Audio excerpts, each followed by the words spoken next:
हवाला आपको दूंगा। तो बाइबल में से, उर्दू की बाइबल में से पढ़ दें।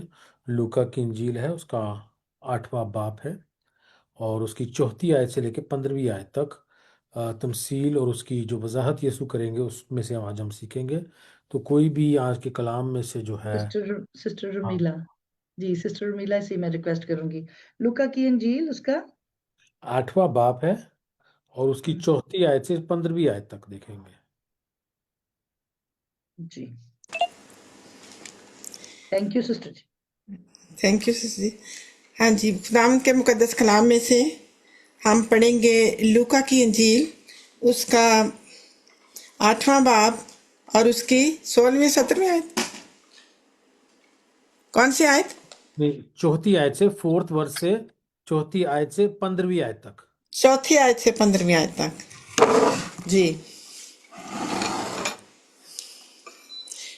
फिर जब बड़ी भीड़ जमा हुई और हर शहर के लोग उसके पास चले आए थे, उसने तमसील में कहा कि एक बोने वाला अपना बीज बोने निकला, और बोते वक़्त कुछ राह के किनारे गिरा और रौंदा गया, और हवा के परिंदों ने उसे चुग लिया, और कुछ चट्टान पर गिरा और उग कर सूख गया, इसलिए कि उसको तरी ना पहुंची, और कुछ झाड़ियों में गिरा और झाड़ियों ने साथ साथ बढ़कर उसे दबा लिया।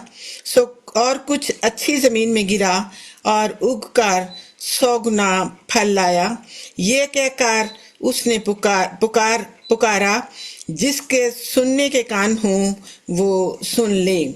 उसके शागिर्दों ने उससे पूछा कि ये तमसील क्या है।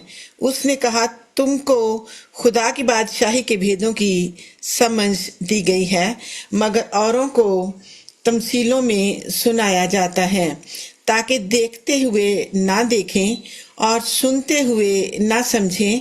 वो तमसील ये है कि बीज खुदा का कलाम है।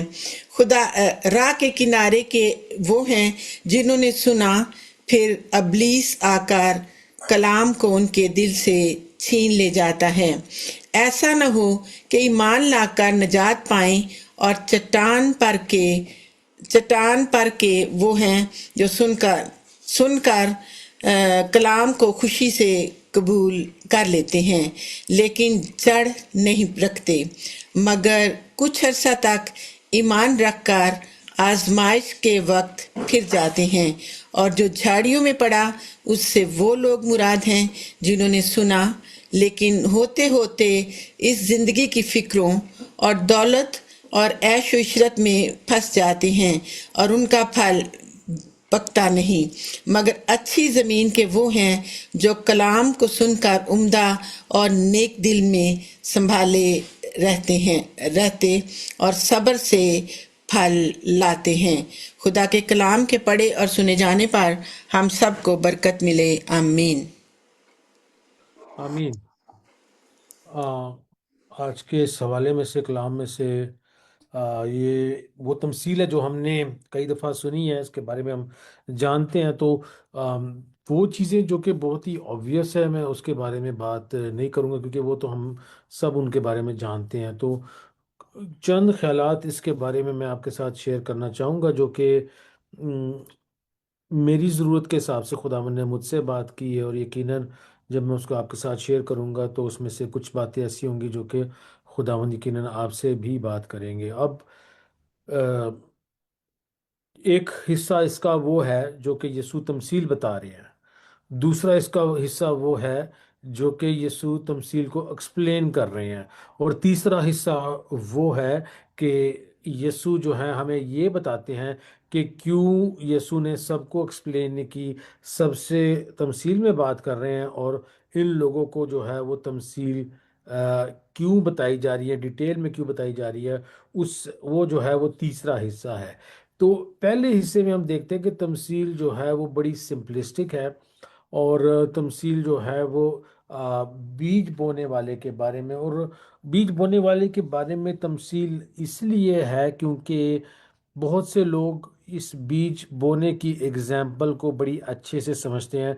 आज हम क्योंकि इतना एग्रीकल्चर से उस तरह से रिलेटेड नहीं है जिस टाइम में जिस तरह से उस टाइम में लोग रिलेटेड थे, लेकिन आज हमें भी समझ है कि बीज कैसे बोया जाता है, फल कैसे निकलता है, और किस तरह से बीज जो है वो ज़ाया भी होता है।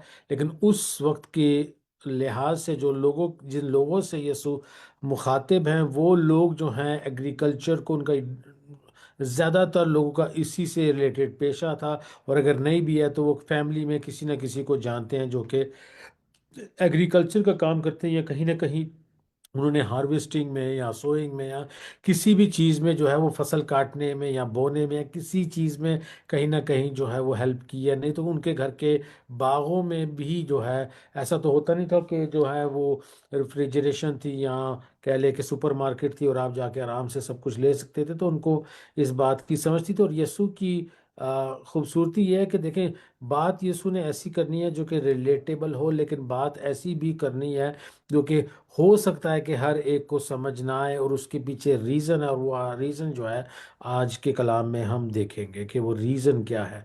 अब ये तमसील बताने के बाद उर्दू की बाइबल में इस तरह से लिखा है, यीशु ने पुकार के कहा। इंग्लिश की बाइबल में लिखा है he cried out and sad. Cried out यानी कि आहे भर के पुकार कर कहा, यानी कि जब यीशु ने कहा ये बात कि यीशु एक तो ये इस तमसील को बयान कर रहे हैं, लेकिन बयान करने के बाद जिस तरह से आहे भर के यीशु ने उनको कहा कि जिसके कान है वो सुन ले।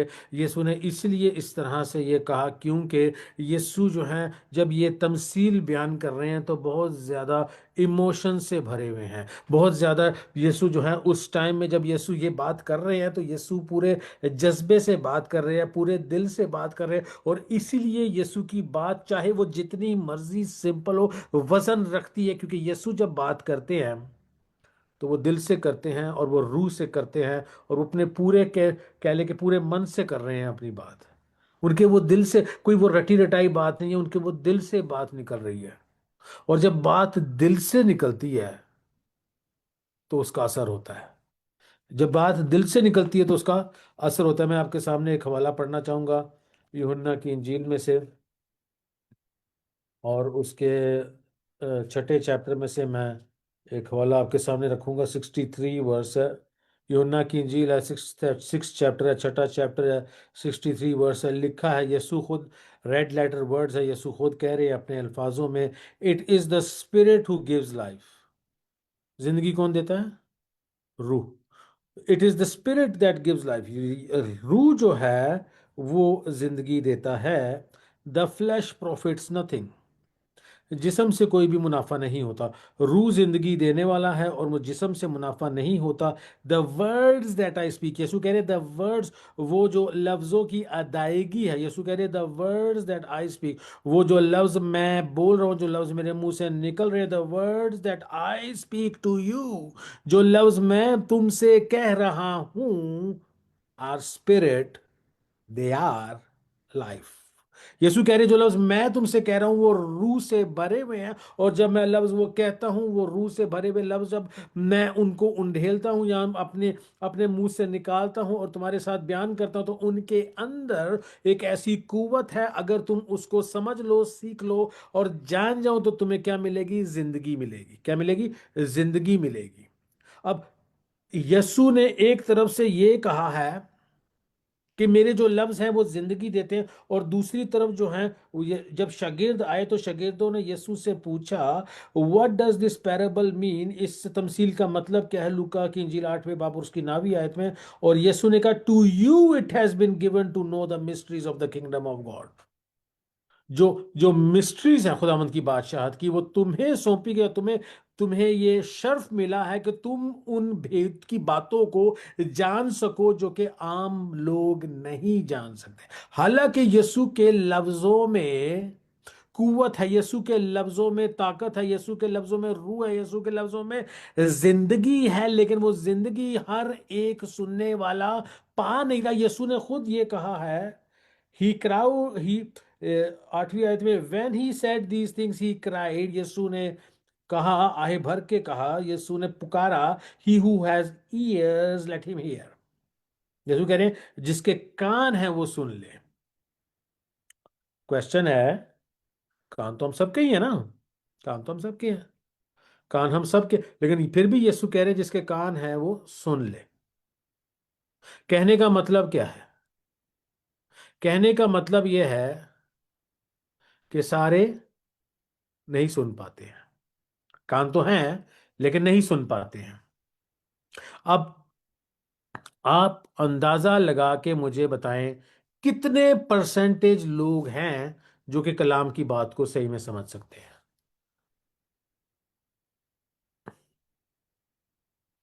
हम्म, क्या ख्याल है, कितने परसेंट लोग हैं? परसेंट का तो नहीं, बहुत कम लोग हैं जो जो समझते हैं और सुनते हैं गौर से, हम्म।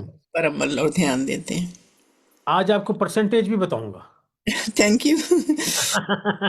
आज आपको परसेंटेज भी बताऊंगा और कलाम में से ही बताऊंगा, कोई अपनी बात नहीं करूंगा। अगर हम परसेंटेज को देखें, अगर हम बड़ा वाइडली लेना चाहें तो 25% है, इतने हैं नहीं, इतने हैं नहीं, क्योंकि यीशु ने 4 जमीनें बयान की है ना। एक तो राह किनारे गिर गई है, ठीक है ना। एक को जो है वो केले के जो झाड़ियां उन्होंने दबा ली, एक पथरीली जमीन है और एक अच्छी जमीन है। इसके हिसाब से 4 किस्म के लोग हैं जो कि कलाम सुन रहे हैं, यानी कि जो आप और मैं हैं, जो कलाम सीखते समझते जानते, जो कि बाइबल को पढ़ते हैं। अभी फर्स्ट लेवल पे, और इससे हम गहरे लेवल पर जाएंगे और हमें पता चलेगा कि रियल परसेंटेज क्या है। अगर हम सुपरफिशियली देखें तो 25% है जो कि कलाम को समझ सकते हैं, थोड़ा बहुत समझ सकते हैं, 25% है। लेकिन असल परसेंटेज मैं आपको बताता हूं, ये असल परसेंटेज नहीं है। यीशु ने हमें वो भी असल परसेंटेज की तरफ भी इशारा करना है और बताना है कि क्या है, और ये बात समझने के लिए इंपॉर्टेंट क्यों है आपके और मेरे लिए। अगर चलो कह ले कि कम से कम 25 ले ले, कम से कम, ठीक है ना। इससे कम, इससे भी कम है, सॉरी ज्यादा से ज्यादा 25 ले लें, ज्यादा से ज्यादा, इससे भी कम है। लेकिन अगर ज्यादा से ज्यादा 25 ले ले तो अब यहाँ पे हमारे साथ हैं 1 2 3 4 5 6 7 8 9 10 11 12 14 15 16 17 18 19 20 लोग हैं हमारे साथ। तो अगर मैं 5 की एवरेज निकालूं तो सिर्फ, सॉरी 25% की एवरेज निकालूं तो इस ग्रुप में सिर्फ 5 लोग रियलिटी में कलाम को समझ सकते हैं। लेकिन अब आप कहेंगे मैं उन 5 में से एक हूं। हम सब क्या कहेंगे? अगर यहाँ पे सिर्फ 5 लोग ही कलाम को समझ सकते हैं तो आप कहेंगे मैं उन 5 में से एक हूं। ठीक है, अब चलो मैं क्या कलाम बयान कर रहा हूं तो मैं अगर आपसे थोड़ी पॉइंट्स ले लेता हूं। मैं कहता हूं 5 में से एक तो मैं हो गया, बाकी 4 रह गए। तो वो कौन 4 होंगे जो कि कलाम को समझ सकते हैं? क्योंकि हर एक जो है ना वो डिफेंसिव हो जाएगा।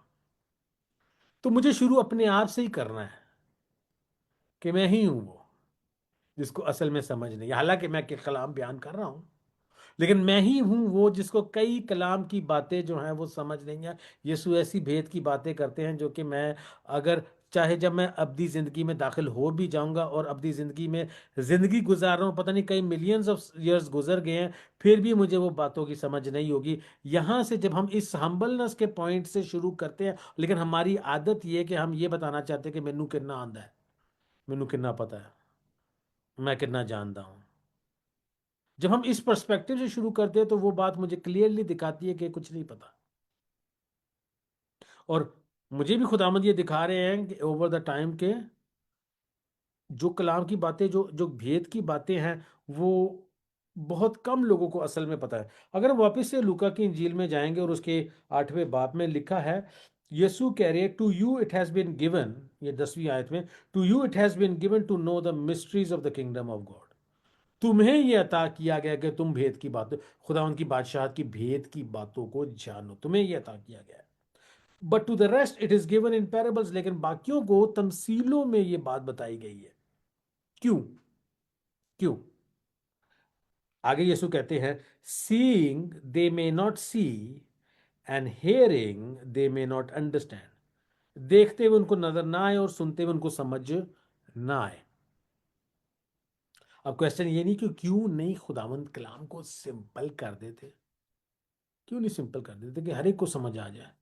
अभी जो रेफरेंस यीशु ने लिया है, ये रेफरेंस किसी को अगर पता हो कहां से लिया है पुराने आयतनामा में से?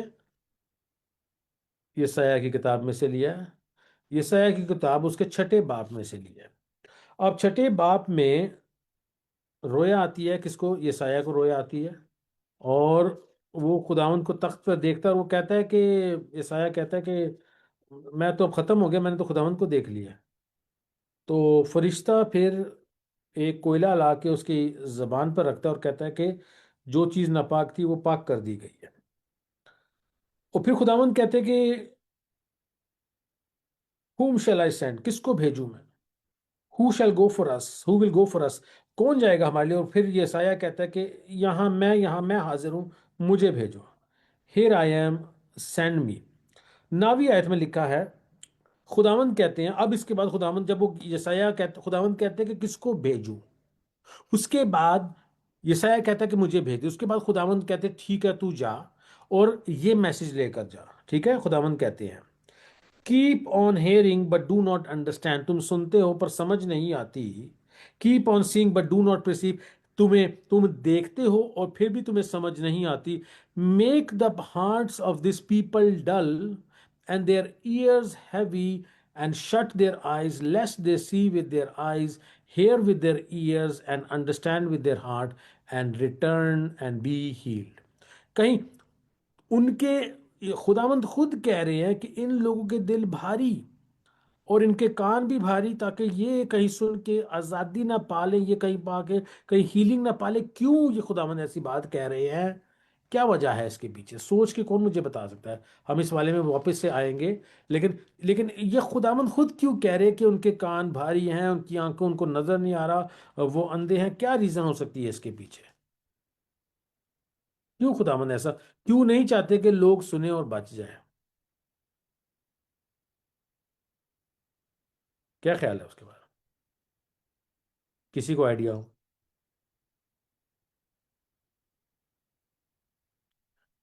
क्या रीजन हो सकती है?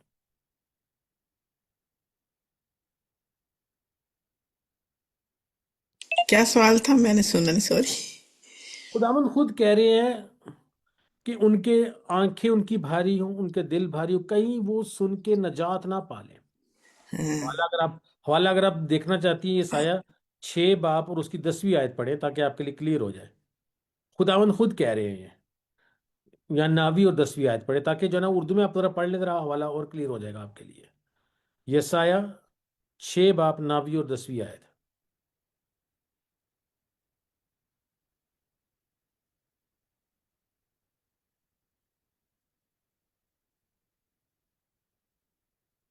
जी जल्दी से वाला निकाल लें।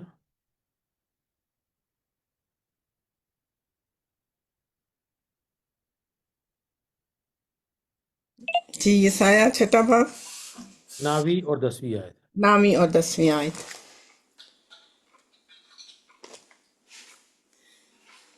तो इन लोगों के दिलों को चरबा दे और उनके कानों को भारी कर और उनकी आंखें बंद कर दे, ता न हो कि वो अपनी आंखों से देखें और अपने कानों से सुने और अपने दिलों से समझ लें और बाज आएं और शिफा पाएं। आमीन। खुदावंद कह रहे हैं कि उनके कानों को भारी कर दे, कहीं वो ऐसा ना हो कि वो शिफा पा जाए। कलाम को सुन के कहीं वो शिफा ना पा जाए। खुदावंद खुद क्यों ऐसे कह रहे हैं?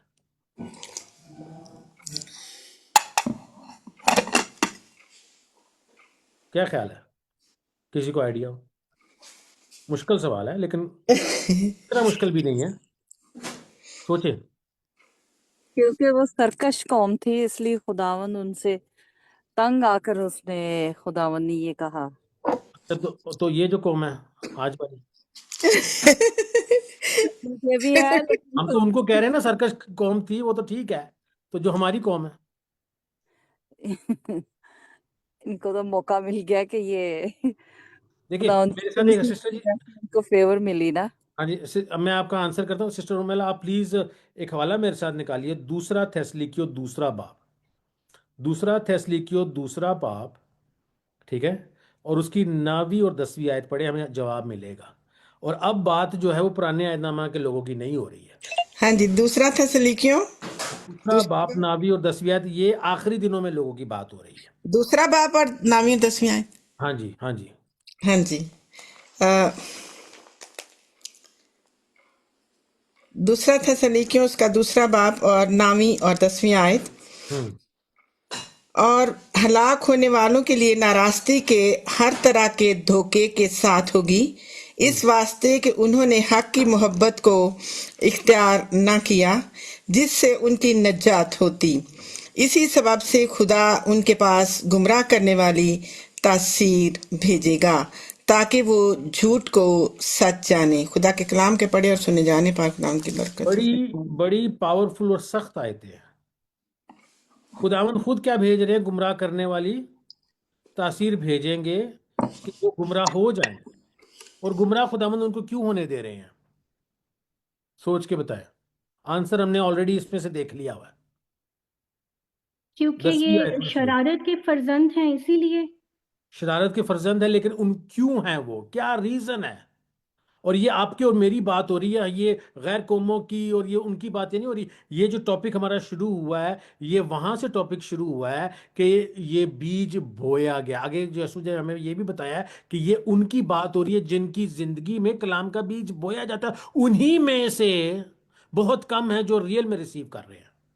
हम जब ये सोचते तो हम सोचते कि शायद ये दुनियावी लोगों की बात हो रही है, ये वो शराबी कबाबी लोगों की, वो जो गुनाह में है, जो जनाकारी में हरामकारी में है, ये उन लोगों की बात हो रही है। नहीं, लोगों की ये बात उनकी हो रही है। ये जो इस पूरे चैप्टर को आप बात पढ़ेंगे तो आपको पता चलेगा। इस चैप्टर को और मुकाशवा 13वें बाब को जब आप पढ़ेंगे तो आपको पता चलेगा कि ये आखिरी दिनों में जो जो गुमराह हो, जो कह ले जो बरगजीदा लोग हैं, उनको गुमराही की बात कर रहे हैं। मत्ती 24 बाब में भी जब आप पढ़ेंगे तो आपको पता चलेगा। मत्ती 24 बाब में यीशु ये कह रहे हैं कि जो इलेक्ट है, जो कि खुदावंद के साथ मजबूत जो चल रहे हैं, शैतान उनके पीछे आ रहा है। तो ये ईमानदारों की बात हो रही है। 10वीं आयत को दोबारा से पढ़ें, फिर आपको पता चलेगा। दूसरा थिस्सलुनीकियों दूसरा बाब 10वीं आयत है। जी, 10वीं आयत। और हलाक होने वालों के लिए नाराजगी के हर तरह के हलाक होने वालों के लिए, नाराजगी के हर तरह के धोखे के साथ होगी। सॉरी, ये आपने 10वीं आयत पढ़ी है? हाँ जी, दूसरा थिस्सलुनीकियों। हाँ जी, हाँ जी, हाँ जी, हाँ जी। नहीं, आपने पूरी नहीं पढ़ी इसको। पूरी पढ़े। हाँ जी, तो अभी आप बीच में बोल पड़े सॉरी थे इसमें। सॉरी, पूरी पढ़ी, पूरी पढ़ी, जी, सॉरी। मैं पढ़ती हूँ। और हलाक होने वालों के लिए नाराजगी के हर तरह के धोखे के साथ होगी, इस वास्ते कि उन्होंने हक की मोहब्बत को इख्तियार न किया।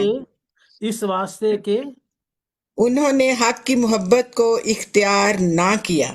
उन्होंने हक की मोहब्बत। अब ये हक की मोहब्बत क्या है? इंग्लिश की ट्रांसलेशन में ऐसे लिखा है, because they did not receive the love of the truth. सच्चाई की मोहब्बत उनके अंदर नहीं है। उनके अंदर किस चीज की मोहब्बत है? जिस चीज को वो ऑलरेडी जानते हैं। जितना कलाम वो ऑलरेडी जानते हैं ना, और नहीं सुनना चाहते वो, और नहीं जानना चाहते, हम भी नहीं चाहते खुदावंद से।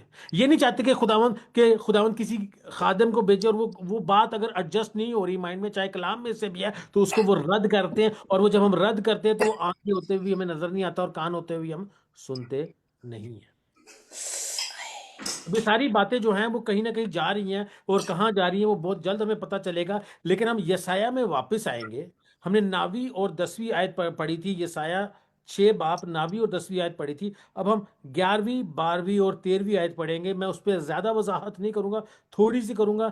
थोड़ी से मुश्किल ओल्ड टेस्टमेंट पुराने आयतनामा की लैंग्वेज है, लेकिन मैं उसको आपको रिफाइन करके बताऊंगा ताकि आपको अच्छे से समझ आ सके। थोड़ी सी एस्कटोलॉजी की बात है इसमें। एस्कटोलॉजी कहते हैं लास्ट डेज की स्टडी को। आखिरी दिनों में, यानी कि यीशु की दूसरी आमद पर क्या होगा, उससे थोड़ी सी बात रिलेटेड है। ज्यादा कॉम्प्लिकेशन में हमने नहीं जाना, सिंपल करके मैं आपको बताऊंगा। लेकिन हवाला पहले पढ़ेंगे। 11वीं 12वीं और 13वीं आयत है। बात हो रही है, खुदावंद खुद कह रहे हैं कि वो तू लोगों के दिल को भारी कर दे, उनकी आंखें को भारी कर दे, कान जो है उनके सुन्न हो जाए, ताकि वो कहीं ऐसा ना हो कि कलाम को सीखें, समझें और नजात पा लें। यहाँ पे खुदावन ने यहाँ तक बात कर दी है। हमने थेसलुनीकियों में जाके देख भी लिया है कि ऐसा क्यों है। सिस्टर शबीम ने भी बड़ा सही बताया है कि ये लोग जो हैं वो फर्मबरदार लोग नहीं थे, ये खुदावन से प्यार करने वाले नहीं थे, ये अपनी मर्जी और मनमानी करने वाले लोग थे। अब यहाँ से हम आगे कहानी को लेकर चल रहे हैं। 11वीं आयत में, हम 11वीं आयत में पढ़िएगा जरा। यसाया हाँ जी, यसाया 6 बाब 11वीं 12वीं और 13वीं। 6 बाब जी, 11वीं 12वीं और 13वीं जी। हम्म हम्म तब मैंने कहा, मेरा माइक कौन है? हाँ जी, हाँ जी। अच्छा, 11वीं से। तब मैंने कहा, आए खुदावंद, ये कब तक? उसने जवाब दिया, अच्छा, जब तक सॉरी बस्तियां मैं वीरान। आपको बीच में रोकूंगा। यसाया कह रहा है कब तक, कब तक इन लोगों के कान जो है वो भारी होंगे, कब तक ये तेरी बात नहीं सुनेंगे खुदावन। आगे देखे खुदावन क्या जवाब देते हैं।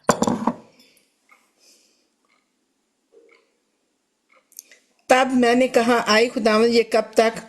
उसने जवाब दिया, जब तक बस्तियां वीरान न हों और कोई बसने वाला ना रहे और घर बेचराग न हो और जमीन सरासर उजाड़ ना हो जाए और ना हो जाए। आमीन। अच्छा, ये बात हो रही है यीशु की दूसरी आमद की। अभी मैं इसकी डिटेल में नहीं जाऊंगा, ये यीशु की दूसरी आमद कैसे है। अभी सिर्फ आप रिसीव कर ले, कभी टाइम मिला तो एस्केटोलॉजी पे हम बात करेंगे। यानी कि दूसरी आमद तक ऐसे लोग रहेंगे जो कलाम को रिसीव नहीं करना चाहते, जो कलाम को रिसीव नहीं करना चाहते। हम आएंगे परसेंटेज पे। लास्ट आयत 13वीं आयत को पढ़ेंगे। अब परसेंटेज सुन लीजिएगा जरा, सुन लीजिएगा। और ये वो लोग हैं जिसके पास यसाया को भेजा गया खुदा का कलाम लेके। ये खुदा के लोग हैं, ये खुदा के लोगों की बात हो रही है। 13वीं आयत पढ़िएगा जी, यसाया 6 बाब उसकी 13वीं आयत। और अगर उसमें 10वां हिस्सा बाकी भी बच जाए तो वो फिर भस्म किया जाएगा, लेकिन वो बुतलम और बालूत को मानंद होगा के बावजूद है कि वो काटे जाएं तो भी उनका टुंड बच रहता है, सो उसका टुंड एक मुकद्दस तुखम होगा। खुदा कलाम के ये आमीन। बात हो रही है उन सब लोगों में से बचे कुछ लोग जो कि कलाम को रिसीव करेंगे। ये बाली वो ये वो दरख्त की वो शाख है जो बच जाएगी, जिससे दोबारा से पौधा जो है वो बड़ा होगा। और वो कितने लोग हैं? 10वां हिस्सा है। खुदा के लोगों में से 10वां हिस्सा है। परसेंटेज और भी गिर गई है यहाँ पे। जैसे जैसे हम आगे बढ़ते जा रहे हैं परसेंटेज गिर गई है। हमने 25% से शुरू किया था, अब ये 10वें पे आ गए हैं। कहने का मतलब सिंपली ये है, 90% लोग जो चर्च में कलाम सुन रहे हैं वो अपनी जिंदगी वैसी की वैसी बसर कर रहे हैं। मैं ये नहीं कह रहा कि नजात नहीं है उनकी जिंदगी में, उन्होंने यीशु को कबूल किया, उनकी जिंदगी में नजात है। लेकिन यीशु अब आपको और मुझे नजात से बढ़ के जिंदगी गुजारने के लिए बुला रहे हैं। और ये उस जिंदगी की बात हो रही है। ये वो सिंपल जिंदगी, सिंपल मसीह जिंदगी नहीं है कि मैंने यीशु को कबूल कर लिया और मुझे नजात मिल गई। वो तो परफेक्ट हो गया, वो जबरदस्त हो गया, वो बड़ी अच्छी बात हो गई। बपतिस्मा भी ले लिया मैंने, यीशु का इकरार भी कर लिया है और मैंने तौबा भी हासिल कर लिया, सब कुछ हो गया, बड़ा जबरदस्त हो गया। लेकिन उसके बाद अब क्या है? अब क्या है उसके बाद? अब क्या है? अब हम जो जिन्होंने यीशु को कबूल कर लिया है, अब हमने जिंदगी कैसे गुजारनी है। और यीशु हमें यही बता रहे हैं इस तमसील में से। और अब हम वापस से अपनी तमसील पर आते हैं जो कि हमने लूका की इंजील उसके 8वें बाब में से देखी है कि ये 4 जमीनें हैं। 4 जमीनों में लिखा ये है कि कुछ जो हैं वो राह किनारे गिर जाती हैं, पैर के नीचे आती हैं, और उस पे लिखा है हवा के परिंदे उनको चुग के ले जाते हैं। हवा के परिंदे जो हैं वो बिब्लिकल रेफरेंस में मौत को या शैतान को उससे रिप्रेजेंट किया जाता है। जहां पे गिद्ध है वहां पे मुर्दार भी होंगे, आपने कलाम में हवाला ये सुना होगा।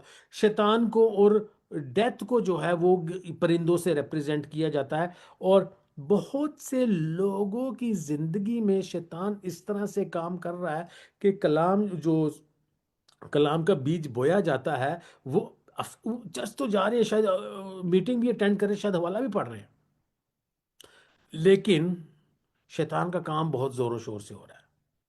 अब आप कहेंगे मेरी जिंदगी में तो नहीं हो रहा, लेकिन जो कहता है कि मेरी जिंदगी में नहीं हो रहा होता, वही सबसे ज्यादा खतरे में होता है। नहीं हो रहा, याद नहीं रहता अब। आप तो सिस्टर इकरार कर रही हैं, चले मैं मान लेता हूँ, लेकिन बहुत से ना ना, मैं तो नहीं नहीं नहीं, बहुत से लोग ऐसे कहते हैं, लेकिन मैं खुद इकरार करता हूँ कि मेरी जिंदगी में खुद शैतान का काम हो रहा है। शैतान तो नहीं छोड़ेगा ना किसी को भी। अब सेकंड देखें, चले ये तो एक एक तो फेज है ही है, लेकिन इसके बाद बड़े दो डेंजरस फेजेस हैं। एक वो जहां पे वो जमीन जहां पे कांटे हैं, नंबर दो एक वो जमीन जो कि पथरीली है। ठीक है, इन दोनों जमीनों को यीशु आगे जाके डिफाइन कर रहे हैं। अब इस डेफिनेशन में अगर हम ये देखें, एक वो जमीन है जहां पे कांटे हैं, और ये लिखा है वो कांटे क्या हैं, यीशु आगे जाके बताते हैं जिंदगी की आजमाइशें जो हैं वो कांटे हैं, नंबर वन। नंबर टू, जिंदगी की जो पथरीली जमीन है वो क्या है, जिंदगी की फिक्रें हैं, और क्या है, ऐश और आराम, पैसा, लग्जरी। ये यीशु कह रहे हैं ये चीजें भी हमें खुदा के कलाम से दूर करती हैं। तो दो चीजों को, शैतान के अलावा दो चीजों को खुदावन जो है वो डिफाइन कर रहे हैं। एक है आजमाइशें यानी कि मुश्किलें, एक है आजमाइशें जो कि मुश्किल है, और दूसरी है ऐश और आराम और पैसा। दोनों ही क्या है, टेम्पटेशन है, आजमाइश है। दोनों ही मुश्किल है, दोनों ही हमें उस चीज से रोक, या तो जिंदगी की मुश्किल है या जिंदगी का ऐश और आराम। तो शैतान के पास देखिए हरबे कितने हैं, या तो आपको मुश्किल में डाल देगा, या तो आपको बहुत ही ज्यादा कंफर्टेबल लाइफ दे देगा। अब मुझे खुदावन ने भी उस जगह पे रखा है, और शैतान ने भी उस जगह पे रखा है कि मैं दोनों को एक्सपीरियंस कर सकूं, दोनों चीजों को एक साथ, एक साथ। और ये मेरे लिए एक ऐसी जगह से मुझे खुदावंद गुजार के लेकर जा रहे हैं इस टाइम में, जहां पे मुझे इन दोनों चीजों का बहुत ख्याल रखना है, और वो अच्छी जमीन बनना है। और आज मैं आपको अच्छी जमीन बनने का फॉर्मूला दूंगा।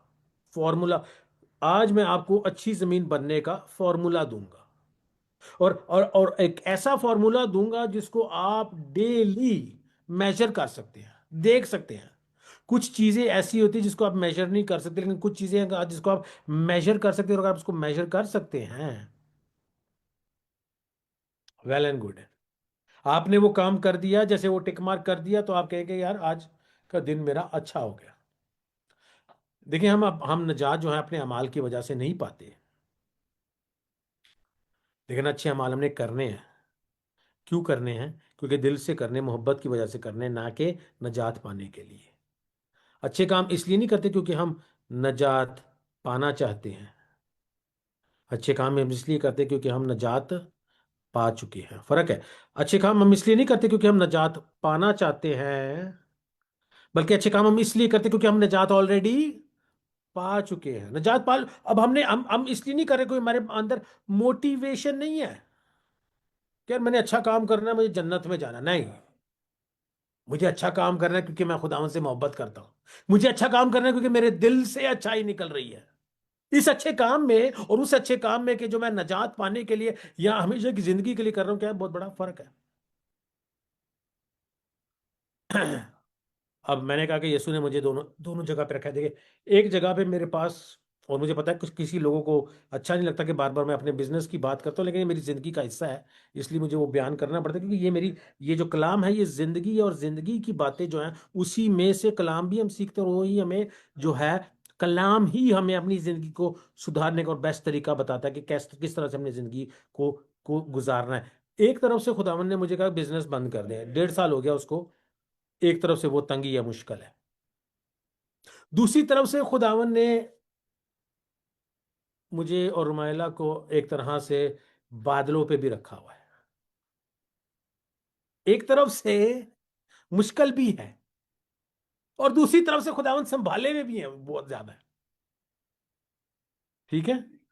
और जब खुदावन हमें संभाले हुए हैं, जब खुदावन हमें हमारी टेक केयर कर रहे हैं, ठीक है, तो खुदावन, बिलीव मी, खुदावन ने ऐसी ऐसी चीजों का एक्सपीरियंस करवाया है जब से काम नहीं है, ठीक है, ऐसी ऐसी लग्जरी का एक्सपीरियंस करवाया है जो कि मैंने जब बिजनेस था वो भी नहीं किया था। तो एक तरफ आजमाइश ये भी है कि इस चीज में मैं गिर जाऊं, दूसरी तरफ आजमाइश ये भी है कि मैं इस वजह से परेशान हूं कि मेरे पास नहीं है, मेरी मैं बिल किस तरह से अदा करूंगा, मैं अपनी घर वालों की देखभाल कैसे करूंगा, और मेरे इतने अखराजात हैं। ये एक तरफ से एक परेशानियां ये है। दूसरी तरफ से इंसान पैसे के पीछे इतना लालची हो जाता है कि वो फिर जो खुदा का मकसद है उसको पूरा नहीं कर पाता है।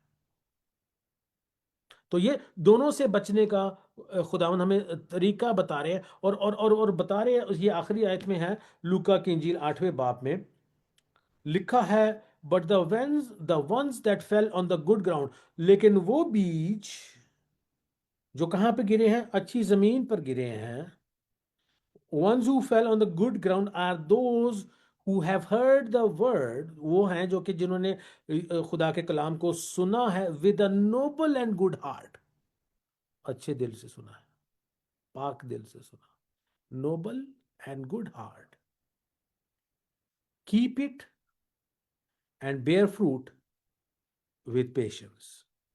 सुनिएगा जरा यीशु क्या कह रहे हैं, कीप इट, यीशु के जो कलाम है उसको अपने दिल में रखते हैं, बेयर फ्रूट, फल लाते हैं, और फल लाने के साथ कहा यीशु ने, सबर के साथ फल लाते हैं। ये जो लहसुन यीशु ने, ये लाजमी था यीशु का, ये लास्ट में ये वर्ड साथ में ऐड करना, सबर के साथ। ये ना ही लिखते तो अच्छा नहीं था, सबर के साथ। कितना सबर करना पड़ेगा यीशु, कितना सबर करना पड़ेगा, बड़ा मुश्किल कर देते हैं यीशु सिचुएशन को कभी कभी। सिंपल बात ये है, हमने एक बड़ा सिंपल मैट्रिक दिया यीशु ने, मैट्रिक यानी कि तोलने वाली चीज जिससे हम तोल सकते हैं। जैसे जैसे अगर हम कुछ खरीदने जा रहे हैं तो पाकिस्तान में तो यहाँ पे अभी भी मैं देखता हूँ कि वो वहाँ पे ठेलों पे उन्होंने रखा होता है वो जिससे लेकिन आजकल डिजिटल स्केल्स आ गए, मैं तो डिजिटल स्केल यूज करता हूँ रोज। तो डिजिटल स्केल्स आ गए जिससे हम तोलते हैं चीज को। सिंपल है, यीशु ने कहा फल लाओ, फल लाओ, दैट्स इट, फल लाओ। सिंपली कलाम में लिखा है, जो काम भी करता है वो पूरे दिल से कर, ये जानते हुए कि खुदा के लिए करता है। कुल 3 बाब में कौन कौन इनाम देने वाला, खुदावंद इनाम देने वाले हैं।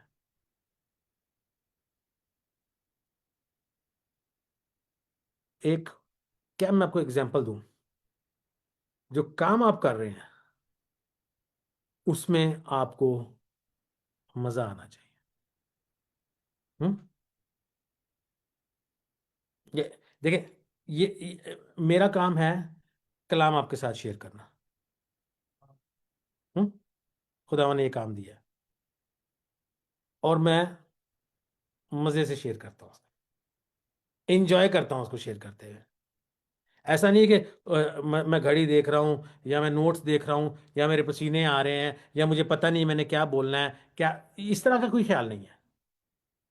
जो बात निकल रही, जैसे यीशु ने अपने बारे में क्या कहा है, यीशु ने कहा द वर्ड्स आई स्पीक, जो लफ्ज मैं कहता हूं they are spirit and truth, उनमें रूह और सच्चाई है और जिंदगी है उसमें। यीशु कह रहे हैं फल लेकर आना है, फल लेकर आना है।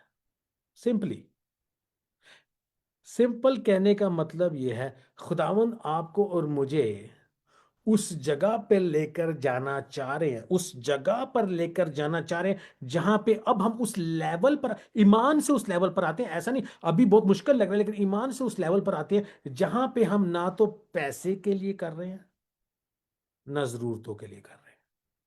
देखिए, 2 जमीनें, एक पे यीशु का, एक में आजमाइश है, दूसरी पे ऐशो इशरत है। एक में जरूरतें हैं, दूसरे में पैसे की मोहब्बत है। अब पैसा जो है हमें जिंदगी में चाहिए, इसमें तो कोई इनकार नहीं है, और कहीं ना कहीं पैसे से मोहब्बत भी होनी चाहिए, लेकिन वो मोहब्बत ऐसी नहीं होनी चाहिए जो कि खुदावंद से का दर्जा ले ले।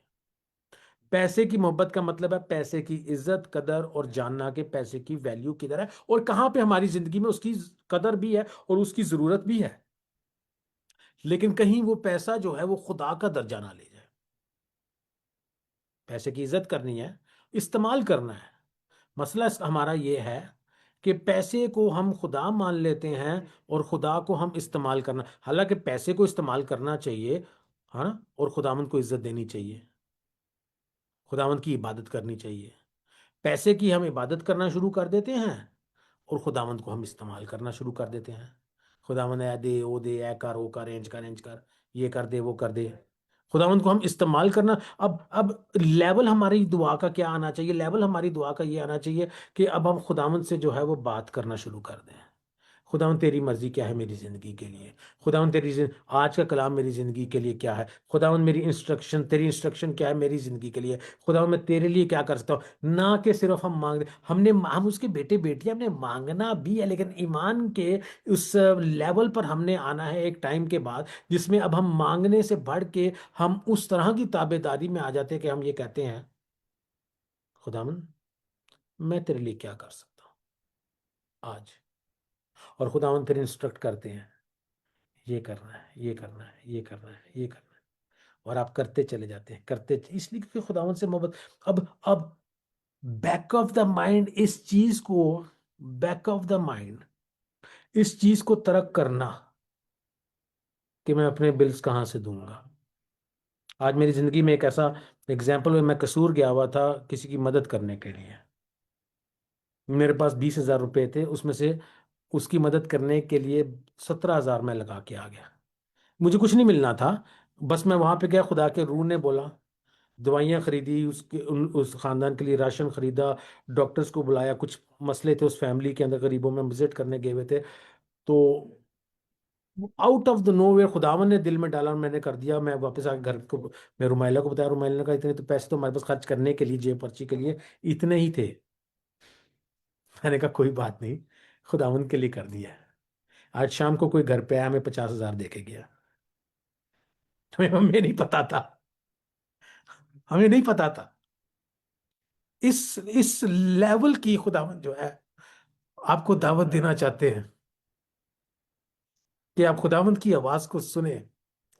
ये एबिलिटी, मैं खुदावंद का इतना शुक्रगुजार हूं कि खुदावंद में मुझे इस जगह पर लेकर आ रहे हैं कि डेली जब मैं खुदावंद का कलाम खोलता हूं तो मैं खुदावंद की आवाज को सुन पाता हूं। ये मेरे लिए मिलियंस ऑफ डॉलर्स के चेक से बढ़ के कई ज्यादा कदर की बात है कि मैं इसको जब खोलता हूं ना तो कलाम की बातें जो है ना वो बात करना शुरू कर देती हैं और समझ आ। और जिस भी मुश्किल से मैं गुजर रहा हूँ, जिस भी तंगी से मैं गुजर रहा हूँ, जिस भी परेशानी से मैं गुजर रहा हूँ, या कोई भी ख्याल मुझे तंग कर रहा है, या कोई अच्छी चीज भी है, कोई बुरी चीज भी है, खुदावंद उसके हवाले से, या किसी ने मुझे हर्ट किया या किसी ने मुझे परेशान किया, खुदावंद मुझे जो है वो जवाब देना शुरू कर देते हैं।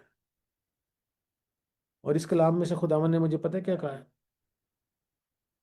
फल ला सबर के साथ। मुश्किल मुझे खुदावंद ने जवाब दिया है, फल ला सबर के साथ। अब देखिएगा मेरे लिए किस चीज़ का फल लाना है और सब्र के साथ। कलाम के अलावा खुदावन ने मुझे मेन काम वीडियो का दिया हुआ है। पिछले 1 डेढ़ साल से मैं वो काम कर रहा हूँ और अब जाके वो रिफाइन होता जा रहा है कि किस तरह का काम करना है। सो खुदावन ने मुझे ये काम दिया कि मैं एआई वीडियोस बनाऊं।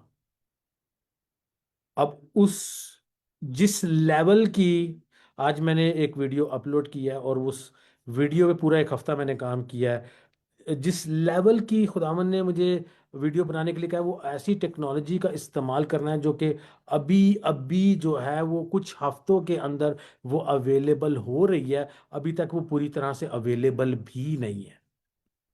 अब मैं आपके साथ लिंक शेयर करूंगा जो खुदावन ने मुझे आ, दिया है इसमें सब्र के साथ काम करने के लिए। ये लेटेस्ट मैंने ये 2 हफ्ते पहले कलाम शेयर किया था उस शख्स की जिंदगी पे जिसका हाथ सिकुड़ गया था, यीशु ने कहा था कि यहाँ खड़ा हो और फिर अपने हाथ को स्ट्रेच कर, उसने स्ट्रेच किया तो हीलिंग मिली। उसके ऊपर मैंने ये 5 मिनट की वीडियो बनाई है, यहाँ पे मैंने लिंक शेयर किया है और फिर बाद में व्हाट्सएप पे भी आपके साथ में शेयर करूंगा। तो पूरा हफ्ता लगा है और आप देखिए, ये वीडियो देखेंगे आपको समझ आएगी कि कितनी एफर्ट गई होगी इसके अंदर। क्योंकि एफर्ट किस चीज में गई है? एक कैरेक्टर बनाना, एआई से एक कैरेक्टर बनाना, एक इंसान बनाना है, वो उसकी बीवी और उसकी बेटी पूरे सीन्स में वैसे ही होने चाहिए और यस्सु जो है वो भी वैसे ही जो है वो नजर आने चाहिए। और उस चीज को, पूरी चीज को कंस्ट्रक्ट करना है, बनाना है पूरे। तो और उसके साथ जो है म्यूजिक, साउंड इफेक्ट्स, विजुअल, सारी चीजें बनानी। और वो काम जो है वो आसान नहीं है। अब मुझे जो है वो काम, अब मुझे उसका अभी अभी तक फिलहाल मॉनेटरी उसका वो कुछ नहीं मिल रहा है। और इंसान की सूरत ऐसी होती है, ख्याल ऐसा होता है कि मुझे कुछ मिलेगा तो मैं करूंगा, नहीं मिलेगा तो नहीं मैं करूंगा। खुदावंद मुझे इस जगह पे लेकर आ रहे हैं कि ये काम मैंने किया करने के लिए, ये काम कर। ये नहीं पूछ रहा कितना मिलेगा, कब मिलेगा, कैसे मिलेगा, क्या होगा, कैसे नहीं होगा। खुदावंद आपको इस जगह पर लेकर आना चाहते हैं जिंदगी में, जहां पे आप खुदावंद की खिदमत पूरे दिल से, किसी भी डिसीट, लालच के साथ नहीं कर रहे हैं, बल्कि वो खिदमत, वो ताबेदारी जो है वो दिल से निकल रही है, वो दिल से निकल रही है। यीशु ने अपने शागिर्दों को कहा, भेद की बात तुम्हें मैं बताता हूं, लेकिन लोगों के जानने के लिए नहीं है। 90% चर्च में से लोग जो हैं वो इसलिए खुदा के कलाम को रिसीव नहीं कर सकते, या तो पैसा उनको मोटिवेट कर रहा है, जिंदगी की ऐशो आराम उनको मोटिवेट कर रही है, या जिंदगी की तंगियां, परेशानियां ने जो उनको फिक्रों में डाला हुआ है। यानी कि यहाँ पे भी ईमान की कमी है। अगर आपकी ज़िंदगी में परेशानी है तो ये बात नहीं कि उसको हमने अवॉइड करना है, लेकिन हमारे अंदर इतना ईमान नहीं कि उसको हम खुदावंद के हाथ में छोड़ दें। या फिर वो ज़िंदगी के ऐशो आराम ने हमने इतना जकड़ दिया कि अब हम जो हैं खुदावंद का काम सच्चे दिल से, साफ दिल से कर नहीं पा रहे हैं। दोनों जगह पे ही प्रॉब्लम्स है, दोनों जगह पे ही प्रॉब्लम्स है। आज के कलाम में से खुदावंद ने जो मुझे मुझे मुझे मैसेज दिया है, काम वो कर, नंबर 1, जो मैंने दिया है। नंबर 2, काम वो कर जो कि तू एंजॉय करे। काम वो कर जिसकी वैल्यू हो। काम वो कर जो कि यूनिक हो, जो कि स्पेशल हो, जो कि उम्दा हो, जो कि आला, जो कि फ़र्क हो, जो कि बाकी कोई और नहीं कर सकता। आप ये वीडियो देख के देखिएगा कि अब आपने ऐसी वीडियो, इस लेवल की वीडियो, हालांकि मैं समझता हूँ कि ये मेरी शुरुआत है, ये एआई वीडियोस में से मेरी 5वीं या 6ठी वीडियो होगी। खुदावंद और मुझे इसलिए एग्जाम्पल ये दे के आपके सामने लेकर आ रहे हैं कि खुदावंद आपको भी उस जगह पे लेकर आना चाहते हैं अपनी ज़िंदगी में, कि जब आप काम कर, और वही काम जो अभी आप कर रहे हैं ना, उसको दिल से करना शुरू कर दें, दिल से करना शुरू कर दें। अगर आप नर्स हैं, अगर आप मेडिकल फील्ड में, अगर आप टीचर हैं, अगर आप स्टूडेंट हैं, जो कुछ भी करते हैं, उसी काम को दिल से करना शुरू कर दें। देखना आपका एटीट्यूड बदल जाएगा, लोगों का एटीट्यूड बदल जाएगा, आपका जो फल है, रिजल्ट है, वो चेंज हो जाएगा। और आहिस्ता आहिस्ता जब वो चेंज हो जाएगा तो उससे ना सिर्फ आपकी ज़िंदगी बेहतर होगी, बल्कि आपके इर्द गिर्द आपके फैमिली मेम्बर्स की, बाकियों की ज़िंदगी जो है वो भी बेहतर होगी। सो जो भी काम करें दिल लगा के करें, ये जान के करें कि खुदावंद के लिए करते हैं, और उसमें फल लाना शुरू कर दें। मुझे खुदावंद ने कहा वीकली एक वीडियो बनानी है, मैंने एक वीडियो बना रहा हूँ और बड़ा ही मज़ा आ रहा है बनाने का। देखिएगा, एंजॉय कीजिएगा और मुझे फीडबैक भी दीजिएगा। खुदावंद आपको इस कलाम के वसीला से बड़ी बरकत है। आमीन।